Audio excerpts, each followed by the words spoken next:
So class, in the recording macros activity, after you record each macro, I'm going to want you to copy and paste the code into your activity and then kind of document what each part of the code does. You don't necessarily need to go line by line, but at least want you understanding each part of it. Okay. So once again, to do that, if you're in home, and make sure you go to the developer tab. Okay, hit Visual Basic, and if everything's closed, just double click module, and it brings up um, the codes for each of your macros or your specific single macro. Okay.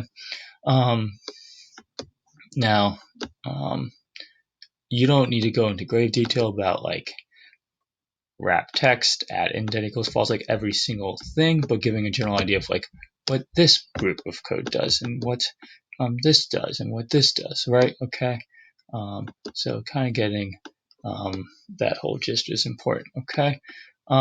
So just quickly looking at the difference between title and title reference. Once again, this is an absolute reference macro, so it only works for cells B3 to H3, and then this is relative, so it works based on whatever cell you clicked. This line compared to this line is the main difference, so this, once again, just selects the range B3 to H3. This one says whatever cell you have active, your range is going to go from A1 to G1. What does that really mean?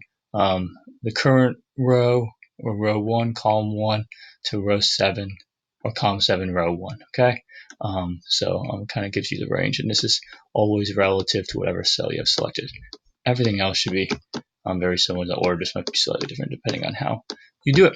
Okay, thanks. Hope that helps give you a little bit of understanding.